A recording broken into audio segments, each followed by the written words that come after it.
Oi, gente, tudo bom com vocês? Hoje eu vou conversar um pouquinho com vocês sobre Hannibal, que é o terceiro e último livro da trilogia Hannibal Lecter. E bom, gente, antes de eu começar a falar sobre o Hannibal, eu vou dar uma introdução sobre a trilogia, qual livro ler primeiro, porque sempre rola pergunta lá no Instagram, que o pessoal dá uma confundida mesmo, porque tem os filmes, etc. Mas eu vou falar pra vocês qual é o primeiro livro, a ordem da história certinha, até vocês chegarem até aqui, tá bom? Eu vou precisar dar um spoiler bem ali no finalzinho, quando eu for falar do Silêncio dos Inocentes, pra poder entrar na resenha de Hannibal, senão não vai fazer sentido, tá bom? Depois da abertura, então. Killer known only as Buffalo. Reviewing all the serial killers now in custody for psycho behavior. Who's the subject? Lecter is our most prized asset. Very careful. Believe me, you don't want Hannibal Lecter inside your head. Dangerous, darling. Então, gente, hoje já é de fácil acesso, né, aos livros, a esse box que eu vou mostrar aqui pra vocês, porque ficou um bom tempo só com os livros de bolso. E assim, gente, eu tinha esses livros de bolso, não dá pra ler, não tinha condições, horrível. Então, eu esperei um bom tempo, finalmente eles terem a ideia de relançarem, eles relançaram. Primeiro foi o Silêncio dos Inocentes, que eles lançaram separadamente, né, e eu comprei o livro. Ele ficou perfeito, ficou lindíssimo. Ele vem com essa cinta aqui, tem essa arte que tem tudo a ver com a história. E aí depois eles demoraram bastante, e aí finalmente eles lançaram o box com os três, assim, no mesmo tipo de arte, sabe? Contendo então o Dragão Vermelho, o Silêncio dos Inocentes e o Hannibal. Paty, mas aí e a Origem do Mal? O quarto e último livro, que tem até um filme e tal. Isso aí é uma outra história. Aí, se vocês quiserem saber, eu conto aqui pra vocês, tá? Mas por mim, ficou ótimo, assim, os três, não tem problema nenhum. Mas os fãs, mais assim, gostariam que fosse os quatro, né? Bom, vamos lá. Então, vocês encontram facilmente pra comprar esse box, tá? E aí, qual vai ser a sequência correta? O primeiro é o Dragão Vermelho. Aqui, a gente vai conhecer o Will Graham, que é um agente do FBI. E ele é o responsável pela captura do Dr. Lecter. E isso custou muito caro para ele, para a saúde física, para a saúde mental dele. Então ele não quer saber mais de nada, ele se afastou de tudo, vive sozinho, isolado, com a família. Até que uma onda de crimes muito hediondos está acontecendo, onde um serial killer invade casas e mata famílias inteiras. A polícia já nomeou, né, esse serial killer como o Dragão Vermelho. Então o Crawford, que é o chefe da polícia, vai procurar o Will para que ele ajude, para que ele converse com o Dr. Lecter, que o Dr. Lecter é psiquiatra, para que ele ajude a traçar um perfil psicológico para eles conseguirem brecar esse assassino antes que ele mate mais famílias. Então, com muito custo, com muita contra a vontade, ele vai. Porque o Will, ele tem uma mente, além dele ser um ótimo agente da FBI, ele tem uma mente que funciona diferente. É como se ele entendesse o que tem atrás da mente desses criminosos. Então ele é o mais capacitado. E ele vai. Então esse livro se foca nisso. A caçada pelo Dragão Vermelho, tá? Tem o filme de 86, que é um filme mais antigo. Ele é um filme diferente, ele tem uma pegada diferente, mas ele é muito bom. Depois, muitos anos depois, eles fizeram outro filme, né, com o nome de Dragão Vermelho, que tem um elenco de peso também, que daí tem a aparição do Anthony Hopkins, né, que é o mais famoso, conhecido ali por fazer o papel do Dr. Lecter. E aí, gente, na sequência, vocês irão ler O Silêncio dos Inocentes. Então, aqui o Dr. Lecter, então, já está preso na segurança máxima e aqui vai ter a aparição, a primeira vez, da Clarice Starling. A Clarice está começando ali no FBI, ela é muito esforçada, ela já tem umas habilidades ali que já se destacam, ela é muito boa no tiro e tudo mais. E ela é recrutada pelo Crawford, ele acredita que ela seja o melhor perfil ali para tentar entrevistar o Dr. Lecter. E aqui a gente tem aquelas cenas mais icônicas dos diálogos mais incríveis que tem. E aqui o foco vai ser novamente através de um serial killer, que eles nomeiam como Buffalo Bill, onde ele captura e mata mulheres, colecionando partes da pele do corpo. E a polícia precisa, né, brecar esse serial killer até que a filha de uma senadora some.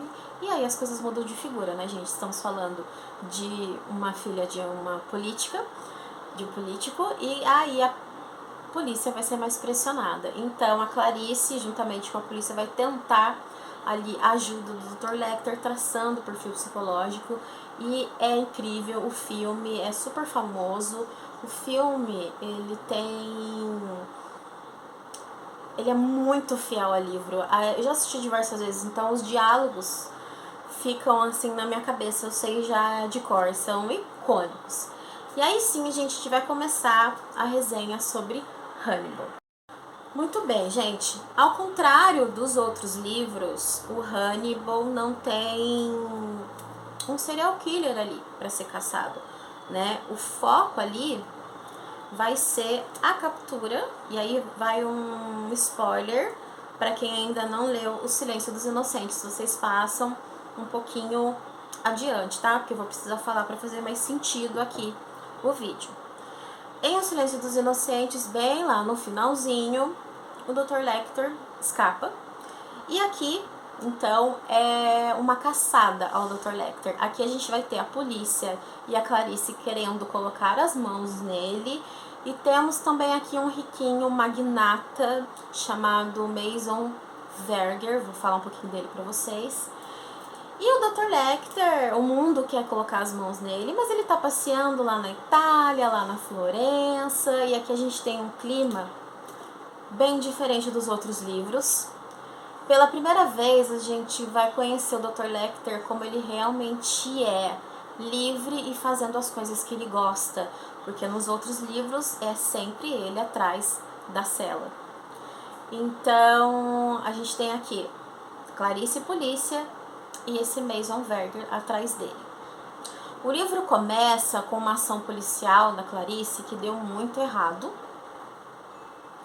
e que depois a gente vem a descobrir que foi não demora muito, logo no início isso, a gente fica sabendo que foi ali fruto de uma armação de um policial corrupto, um policial misógino, invejoso, que não aceita o sucesso da Clarice. Então, e essa ação policial deu super errado. Eles perderam policiais e um deles era um grande amigo da Clarice, que ela tinha uma relação de pai e filha com ele. Isso abala muito ela. Isso dá o que vem depois causa uma grande desilusão na Clarice, né? Porque a mídia, apesar das câmeras, a mídia distorce o que aconteceu e a Clarice agiu corretamente, em legítima defesa também. E ela fica dita como matadora pela imprensa que distorce tudo. E aí até você provar e explicar é dor de cabeça. Então ela tá realmente numa situação aqui, tendo que lidar com o fracasso da operação, a perda dos policiais e essa desilusão dela como polícia honesta que só tenta fazer o correto, tendo que lidar com a injustiça e com as represálias, né? Fruto ali de uma mídia suja. Então aí a gente vai entrando também num perfil mais psicológico da Clarice, esses dilemas. O Dr. Lecter está livre. E a gente vai ter aqui Mason Verger, que é um filho de um magnata podre de rico do ramo de gado de corte e tudo mais. O Mason é o herdeiro da fortuna, só que há alguns anos atrás ele foi um dos primeiros pacientes ali do Dr. Lecter, E ele se deu muito mal, né? Resumidamente, o Dr. Lecter fez com que cachorros comessem a pele da cara dele. Então, esse Verger se encontra acamado, todo cheio de enxerto, fala e respira por ajuda de aparelhos. Aí eu falo pra vocês, não tenham pena.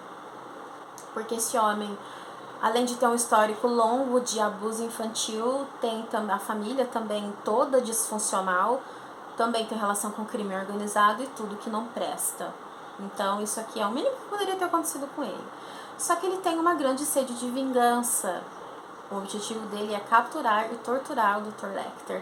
E ele tem um plano maquiavélico e milionário para colocar as mãos no Dr. Lecter. Só que é fácil pegar ele? Não é, né, gente? Muito bem. Então, a gente tem todo mundo atrás do Hannibal. Vai ser fácil? Não vai, né, gente? Muito bem. Agora eu vou dar uma pulada aqui, mas sem dar o spoiler sobre o desfecho e por que eu gostei tanto. Muitas pessoas não gostaram do desfecho desse livro. E eu vou dar minha opinião e o porquê. Que eu achei que ficou fantástico. Foi um final digníssimo. Eu entendi perfeitamente que o Thomas Harris quis fazer. E eu vou explicar para vocês o porquê. Muito bem. É um final que choca os leitores. Alguns leitores não aceitam. Tanto é que acho que o diretor do filme também não aceitou. Tanto é que é diferente, tá? Existe toda uma polêmica por aí. A personagem da Clarice no filme também mudou, mas também quem fez... A Jodie Foster é maravilhosa, mas quem acabou fazendo ela foi a Julianne Moore. Digníssima também, então ficou perfeito. Ok, vamos lá. Quando você analisa, começa a pensar, quando você tem uma maturidade ali como um leitor, com esse tipo de livro, uma maturidade também, um pouco a mais assim de vida, né? E conforme você vai ficando mais experiente, você começa a ler e analisar esse tipo de livro com outros olhos. Aí você capta coisas que algumas pessoas não captam. Ou quando elas captam, é quando elas fazem uma releitura. Ou quando elas conversam com outras pessoas. Aí elas começam a observar. Mas, quando você for analisar, quando você for ler esse livro, não foi assim, de um dia pro outro, que o Thomas Harris resolveu assim, acordei, eu vou causar. Eu vou fazer isso, eu vou fazer aquilo. Vou causar. Não. Foi uma coisa muito bem pensada e construída. Porque quando você olha aquele final que choca, e você vai prestando atenção na psicologia, na personalidades dos personagens, quando você olha para eles de uma maneira mais profunda, quem eles são, o que eles pensam, o que eles querem, você vai ver que faz todo sentido, que sempre esteve ali desde o Silêncio dos Inocentes.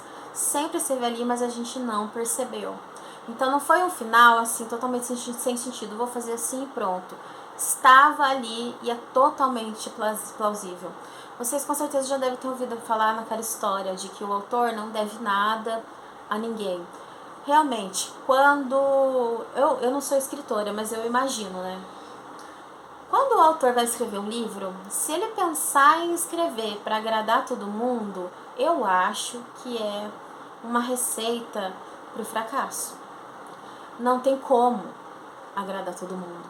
Então aqui eu senti que ele escreveu, ele fez o que tinha que ser feito e não aquilo que talvez as pessoas gostariam que fosse, ou que as pessoas iam condenar, que as pessoas iam odiar, iam falar que ele fez isso, que ele distorceu isso, que ele... Se você olhar mais friamente para os personagens, para dentro deles, vocês vão compreender e vão entender que estava sempre ali. Se você for reler O Silêncio dos Inocentes, vocês vão entender. Então, por isso que eu gostei desse livro, porque apesar dele ter sido muito ousado, porque ele precisou ser, estava ali, desde o começo. Algumas respostas eu tive aqui que eu não tive no Silêncio dos Inocentes, por exemplo. Entende como que ele não assim, simplesmente vou modificar e vou causar? Não.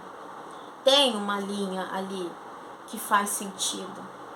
Então analise mais friamente, volte a ler de novo, presta mais atenção na Clarice, presta mais atenção no Dr. Lecter, nos personagens principais ali, que vocês vão entender. Bom, gente, eu vou ficando por aqui. Espero que vocês tenham gostado do vídeo. Me contem aí embaixo se vocês têm interesse nessa história, se vocês assistiram os livros, tá bom? E se vocês ficaram curiosos para saber do final dessa história, tá? Bom, gente, eu vou ficando por aqui. Até o próximo vídeo. Tchau, tchau!